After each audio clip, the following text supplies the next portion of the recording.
HP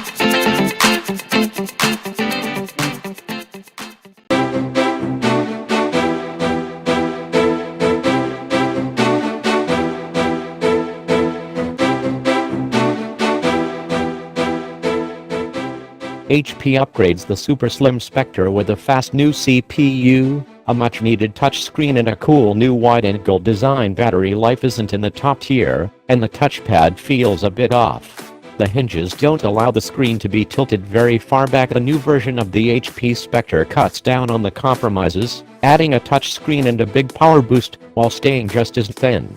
Outside of a handful of uninventive, if flawed, gaming systems, this has not been a year for radically memorable laptop designs. They've all got thin bodies now. Everyone has managed to shrink the bezels around screens down to near nothing. And even Apple's unique touch bar is already a year old.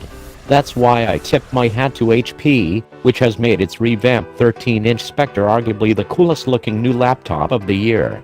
It's also a highly competent super slim computer, which gives us the freedom to dwell on its good looks. But good looks will cost you. The Spectre starts at $1,299 in the US. Slightly different configurations are available in the UK, starting at £1,599 in Australia, at $3,299. People sometimes give me a doubtful look when I tell them that a laptop is like a pair of eyeglasses.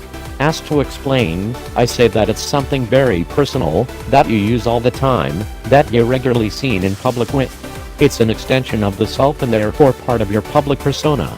That's why you choose one pair of eyeglasses over another. The lenses generally work the same across different frames, so style and comfort, and price, become primary factors.